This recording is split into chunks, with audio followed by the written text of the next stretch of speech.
Look at the picture. See the skull. Visible Frankenstein controls, the Brain Thoughts broadcasting radio, the Frankenstein earphone radio, the latest new skull reforming to contain all Frankenstein controls. Alrighty, everybody, welcome to Frankenstein Control. We're brought to you all tonight by Petey's Paintbrushes, the ostensible manufacturer of the disgusting beige golf pencil-sized paintbrush of dubious origin that Taylor, the childlike homunculus that he is, has been gnawing on over in the corner. No. I don't know. You can't fucking control me, B-Bro. He's just been doing it for like the last 20 minutes, and I don't know where he found it. It's good. Something's starting to smell like feet, and it's gross as shit. And sorry. I don't know what the hell is wrong with it. It's a side effect. It's a delicious, unintended side effect, and you will deal with it. I have no choice but to do so, because the only way for me to take it away from you would be to touch it, and I'm certainly not going to do that. Oh, he swallowed it. He swallowed it. Quick, get it. Don't choke him; it'll come out. Don't choke him. Ada, if you save him, he won't die. Oh man, should have been thinking about that. You're always hosing us. Ada, you saved my life. I did save your life. I am your goddess now. Uh-oh. His people, the Wookiees, they do this sort of life debt thing. You should look into doing that now that you know. Yeah. Oh, no. Well, there goes my freedom. As previously established, his primary skills include cooking strictly chili and yelling real loud. So. But I do both of those things real good. You cook a strict chili. He cooks a loud chili is what he does. My chili is bold! Yeah! How bold is my chili? Ask me how bold my chili is. How bold is your chili? How bold is my chili? Why, it's so bold I serve it in batting helmets. That's the only way you can get them. Here at Taylor's roaching time. Roaching time? No, roaching time, but I fucked it up. That's like Rand. Like Ayn Rand. Like Ayn Rand. Ayn Rand roaching time. Welcome to Taylor Russell's Ayn Rand roaching time. We serve you the highest quality ballpark bowl chili. Ayn Rand's libertarian chili. It's point-missingly delicious.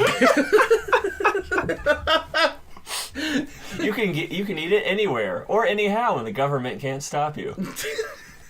No matter the glaring problems that might cause for society. Warning: metal shavings may be found in the bold chili.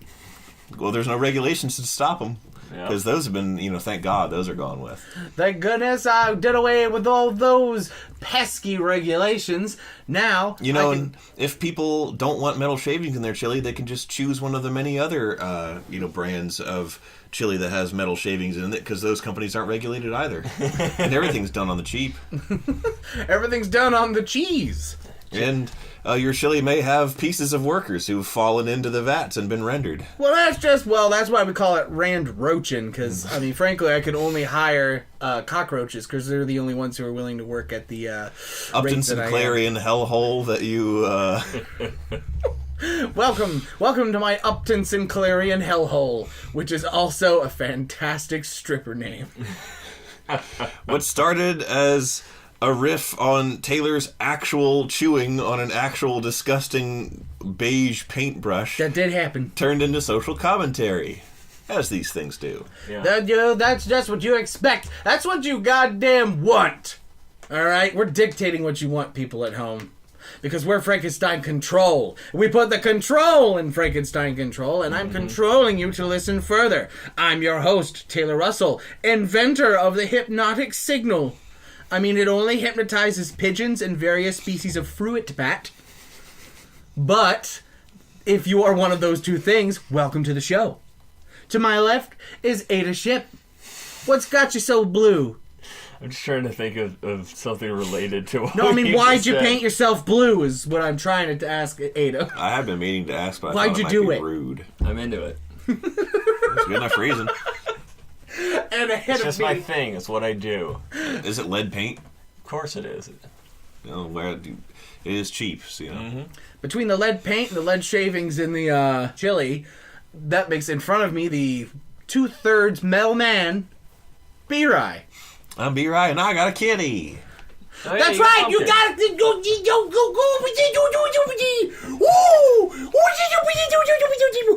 a good boy?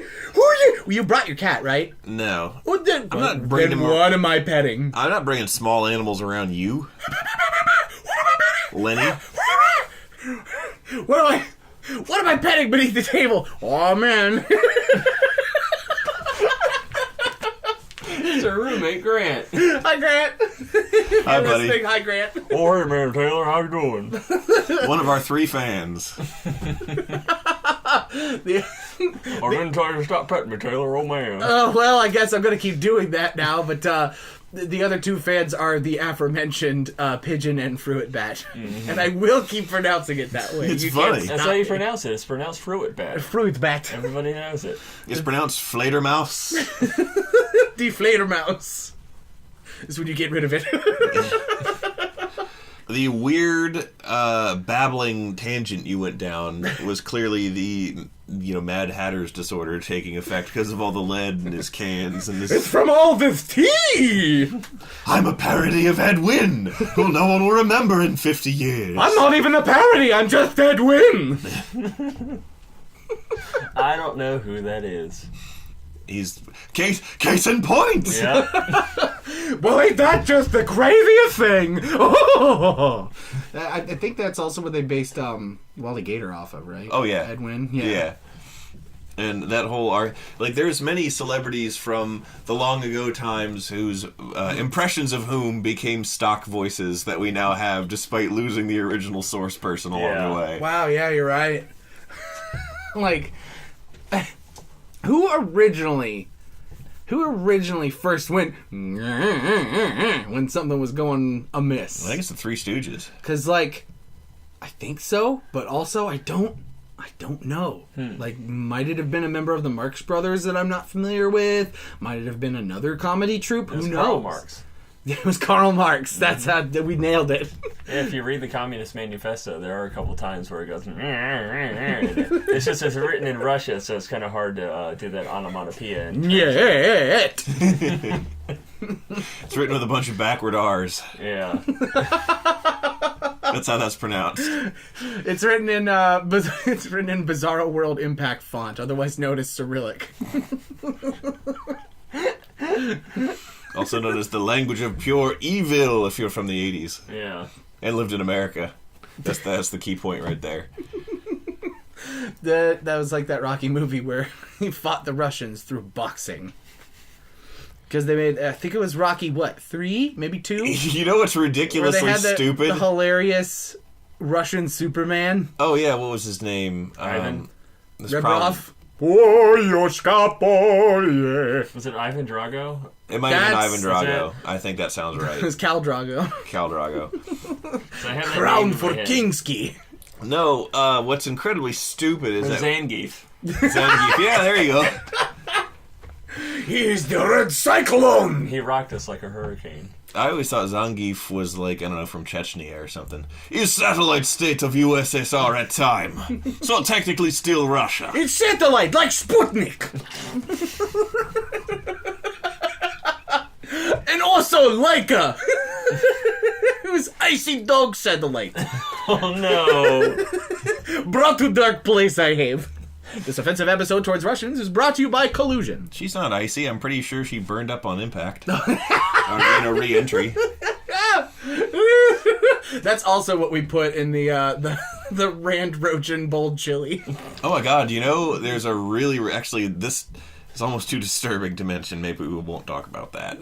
Uh-huh. Well, now you gotta say it. There is a cosmonaut who, I think he was not the first man into space. He was but cosmonaut, he first was, man. Yeah, he was, they fucked up his re-entry or something. Uh-huh. And he knew he was gonna die, and, they burned the shit out of him on, re-entry because they fucked it up somehow. I don't remember all the details. And he demanded that, or someone demanded that his horribly charred body be put on public display as Whoa. This is how badly you fucked up, engineers, come look at this. And they did that, and you can find pictures of it if you want to freak yourself out. Pictures of Joseph Stalin seen rubbing the noses of the engineers into the corpse was seen going, no, no! Hitting them with rolled up Moscow Times. You know, because of the boldness of their Cyrillic letters, the newspapers are heavier. Yep. And so too are the lessons learned in Russia. In Soviet Union. Before I lose the thought completely, what's incredibly stupid is that when you started saying, when we fought the Russians, like that Rocky movie, I immediately pictured Rocky and Bullwinkle. Because the villains of whom were also Russian. Oh my god, you're right! We have to defeat Boxer so we can get Moose and Squirrel! Well, I'm gonna punch him! Oh! Well, don't worry, Rocky! You and me can win this fight! Oh, that's how he sounds. I was doing Goofy because Yeah. I couldn't not. I can't look at him and not hear Goofy. Bullwinkle, what's wrong with you? I got the cholera.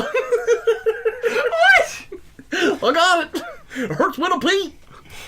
Cholera doesn't hurt you to pee. Uh-oh, then I got something else to tell you. Yes, you have 30 days to live. Where are we going with this? What's happening? Bullwinkle, you don't have cholera, you have chlamydia. Oh, Same thing. well, I think that deserves more than a clap. Well, I know where I got that. At the same whorehouse that President Trump recommended to me. Cuts immediately to black. Cuts immediately to, like, the winners don't use drugs emblem. Yeah. The more you know thing comes across. He said they do pee stuff there. That's... Pea snuff. I'm just imagining these adorable little green peas in a pod. They're singing. It's nice. It's fun. It's not involving urine or anything. So I was like, I have a pee fetish. Is that something you guys do here? Oh yeah, we do that. So they like bring him into the room, and like the girl like pulls her pants down, and starts pissing on him. Like, whoa, what the fuck is this? Like, you said you wanted pee stuff, right? Like, not urine. Like the little green thing. What the fuck is wrong with you? You're sick. Can't believe you. What the fuck is wrong with you people? I'm gonna go home and fuck a bowl of peas like a normal goddamn person. Get away from you degenerates. And The unholy alliance between lima beans and semen. I'm gonna go home, dress up like the Jolly Green Giant, and have sex with a bag of frozen peas. That's how I was planning on spending tonight anyway. I took a chance on you, and I was woefully mistaken. You know that green loincloth he wears? It's awesome. It's great for free balling. Oh god. Does the Jolly Green Giant just have peas for testicles?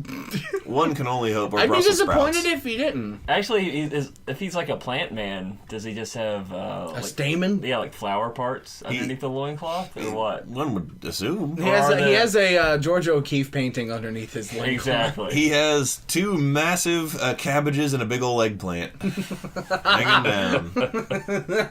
A permanent 3 droplets are next to it at all times. I'm hip and cool with the kids. I know that the eggplant means a pee-pee. Yeah. It took me literally, and I do mean literally, years to figure that out. Really? Like, I just thought it was, like, a popular emoji out of absurdist humor. Like, why the fuck are people sending an eggplant all the time? An eggplant. How humorous. How quaint. Meanwhile, Little did he know, it's just a dick joke. Meanwhile, then, like a few years back, B-Rice's mom's like, honey, we're going to pick you up from the airport soon. You're like, sounds great, Mom. Eggplant. Eggplant water droplets. B-Rice, we're not going to pick you up from the airport anymore. That's what B-Rice's mom sounds like. Mm-hmm. That is Did not you know they anything like what she sounds like. Did you know they make vibrators that are shaped like the emoji eggplant? You can buy an emoji and stick it in one of your holes to get off. They're sponsored by Sony Pictures in the Emoji Movie. On the next episode of Mystery Diagnosis, dun dun dun dun dun dun, just like it's the same. I sat on it, I swear. I was showering and I fell on it. I slipped and fell, and it landed directly in my butthole. What was that? Don't ask why I had a vibrator in the shower to begin with. It helps massage my prostate. Shit! There's a back massager. Backside massager. I thought it was a bubble bar. I got it at Lush. Speaking of self-discovery, wasn't there a quote on Jimmy Neutron, of all places, about sitting on a... Oh, yeah. He's like, his dad, it says something like, Jimmy, when I was a young man, I sat on a banana and it changed my life. It introduced me to something called the P-spot. He did not say that. Yeah, he did. And then he goes into a long, like, episode-long rant about prostate stimulation. And how it's a healthy way for men to explore their sexualities. And it doesn't explicitly make you gay. Jimmy's gross, fat, redhead friend took notes. Carl? Yeah. Alright, Mr. Neutron, that's some good advice. I really like that. I'm going to try that tonight. So, this is related, I swear. I work at a convenience store, so there's a lot of foot traffic, and there's someone that comes in every couple of days and will leave a note on a counter somewhere that's like how do you get saved? How do you find the Lord? That kind of thing. And I grabbed one today. I found it, and it just says... Oh, shit, it was in your pocket this whole time? Yes. It says, "What must I do to go to hell?"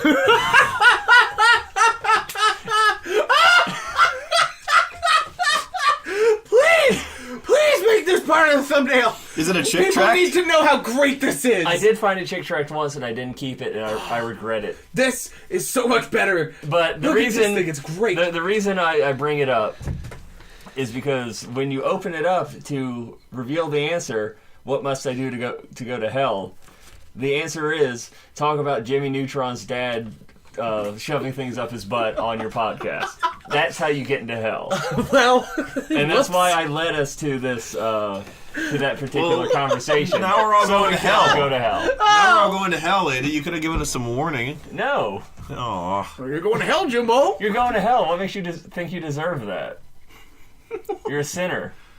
You're talking about prostates. I did a thing that you tricked me into doing. This is the LGBT agenda that Bill O'Reilly tried to warn me against. Yeah. Leading Christian youths astray into Jimmy Neutron fan art themed.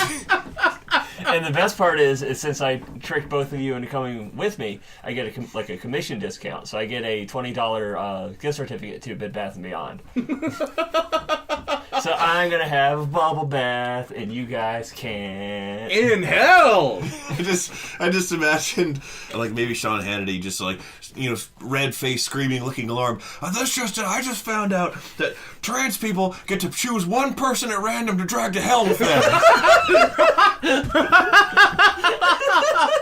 It could be you. Like, that sounds like something Alex Jones would say. So I'm glad you framed it in a Sean Hannity. I had to go with him because we've ragged on Alex Jones too much. I know. Well, like, that's something that's so funny is that I imagining Sean Hannity brings a whole new level of comedic value because I'm very familiar with that gentleman's face. Because growing up, my dad liked to watch a lot of them. And he used to host a show called Hannity and Combs, and it was their hilarious, way of trying to appear fair and balanced, because Combs was more, like, liberally leaning, with, like, heavy air quotes all over the place. Yeah. We can shout him down in every episode and prove that the louder is smarter. Yeah. That's how our arguments work. And, like, I only figured this out, like, later, but, like, even in middle school, my dad used to watch it a lot. I just called it Insanity in Combs. I didn't even know what the show was about. Little did I know how true it would be. Yeah. Now Combs is dead. Not quite. What? Combs is dead. What are you talking about? Combs from Hannity and Combs. Is he really? Or are you making this up? No, he died like last year. Did a fucking trans person drag him to hell? Yes. I knew it! You can't hide the agenda. The agenda. The gender agenda. It was so easy. I can't believe it took us like 30 episodes to get there. Well, that's what happens when you have a rollicking good time on our show. The unexpected happens, and the very expected never happens. until it does. Which is Anyway, right now. what else were you going to say about insanity and combs? Oh, that's it. You got a cat. I did. Oh yeah, we talked about that 20 minutes ago. Yeah, you have a pretty perfect pumpkin. I do have a pretty perfect pumpkin. His name is Pumpkin, and he is adorable. And we got him at the Friends of Homeless Animals shelter here in Northern Virginia. If you are considering adopting an animal friend, I highly recommend them. They are a very, very good shelter. What are they called? Friends of Homeless Animals. Not a sponsor. No, I wouldn't degrade them in that fashion. Exactly. I thought I would just.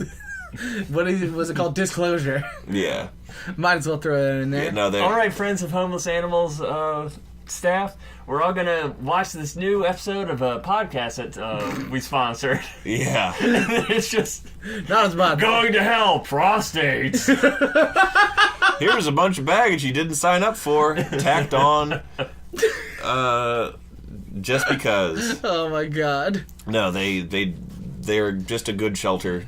They take good care of the animals there. It provided you a good pumpkin. They provided us with a good pumpkin boy. He is the best boy. He is very, very sweet. He meows very loudly for food in the morning when I'm trying to sleep. I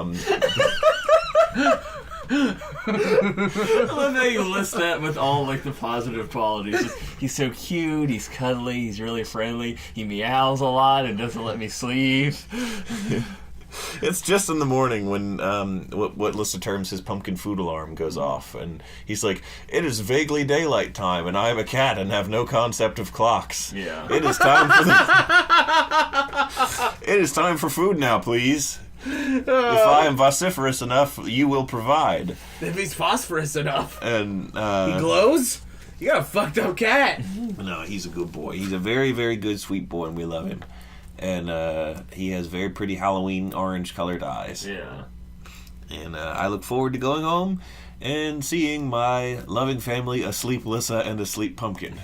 Gotta go home and stroke that pussy.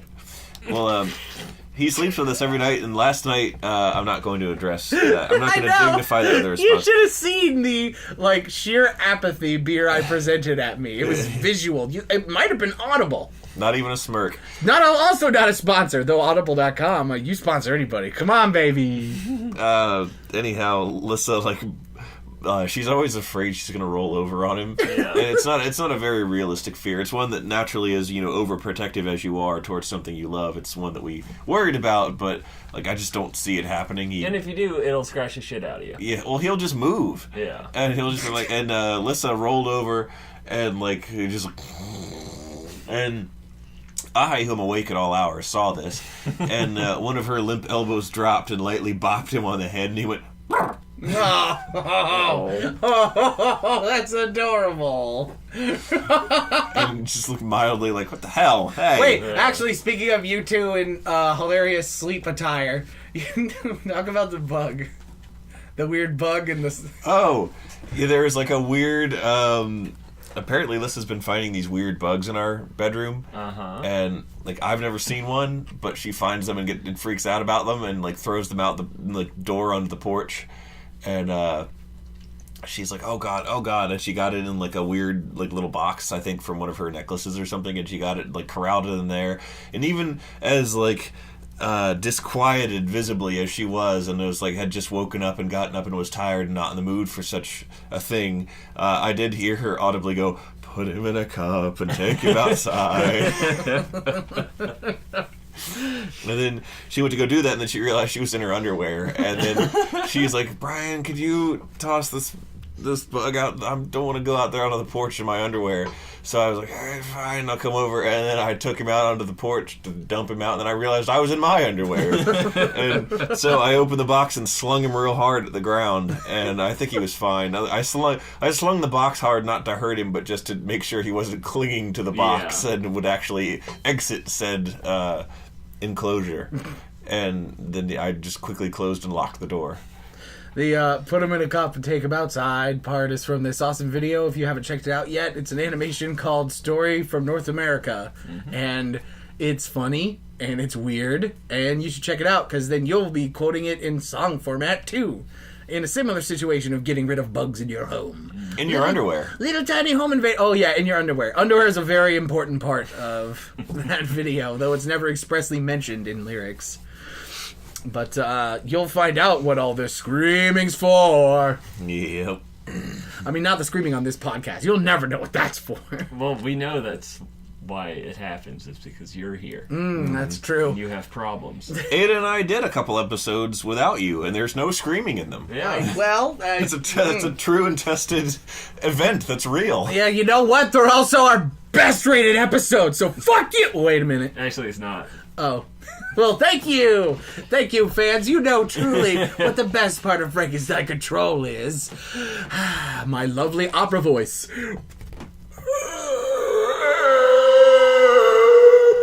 What do you think of the theme song? I'm thinking of putting on the chili commercial. Chili commercial? But don't tell me you already forgot about it! I thought you meant the shitty chain restaurant, Chili's. Hi, welcome to Chili's. Yeah, we're sponsored by Chili's. Did I ever tell you guys about Depressy the Clown? No. No. What is Depressing the Clown? It's not me, is it? No! For the first time ever, a clown-related subject is not about B-Ride. So praise whatever Praise be. Daedric god you worship. Praise Elvis. So Chili's is a restaurant that I haven't frequented very often in my life, but I have been there a few times. And one of the few times I have been there was my dad and Brian and I. This is like back in middle school, I guess. We're all just sort of cruising around. Dad's like, "Where you guys want to eat? I feel like going out. I feel like making dinner." And we're like, "We don't know." And he's like, "I don't know either. I guess I'll just drive in a direction and you guys can point at something." So anyway, none of us were pointing at anything. Dad's like, "Let's just eat at Chili's."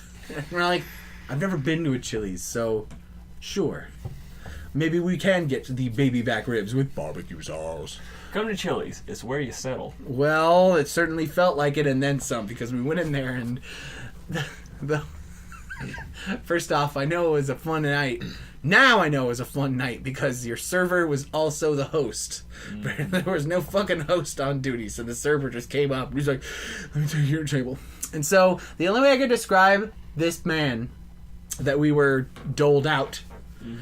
Imagine Kevin McDonald from Kids in the Hall, but sadder. Like really sadder and wearing a Chili's apron. And he's like, "Let me take you guys to your table." And like, He's seated next to a vomiting hobo puppet. I mean, I think he was the vomiting hobo puppet, because he takes us to our table. He's just like pauses a really long time before going, "Well, can I get you guys a drink?" And we're like, "Just water, please." And he's like, "All right." And then he goes away for a while, and we all just kind of look at each other like, "What the fuck?" And like clearly this guy's going through some shit. Yeah. And he comes back with the waters, and then he walks away, and then Dad's like, "Oh, we're in order," and he like stops, like that kind of stop where you stop yourself because you're about to do something that you're not supposed to. And you're like, "Oh, Jesus," like that kind of thing, and he like turns around, he's like, "Yeah," and like he's taking our order, and like his eyes are like glassy. As he's taking our order, he just has this 1,000-yard stare, and he goes away after he takes our order, and we all just look at each other like, and I just turned to Dad, I'm like, "What the heck? What's up with Depressy the Clown?" And Dad's like, "I don't know, son. Probably a lot." And I'm like, "Whoa." And it was the single saddest fucking experience I've ever had in a restaurant. So, now we're permanently scared to go to a Chili's for fear of being haunted by his ghost. Because chances are, while we were driving away, there was the silhouette of 2 feet dangling from the ceiling in one of the big bay windows that the Chili's has. They got a lot of rafters in there. It's really not safe. Yeah, Well, now he just counts as a piece of flair. the story is actually pretty interesting because that's actually like way better than any experience I've ever had in a Chili's.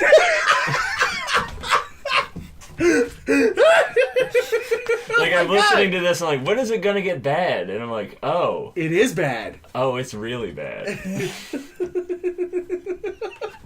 What happened to you and the Chili's? Well, I showed my two best friends a pamphlet and talked about some gross stuff, and then we all get sent to hell. What were you talking about? Time for that bubble bath. Now even you know I am a menace. I hand you the secrets to save the entire human race and the entire universe.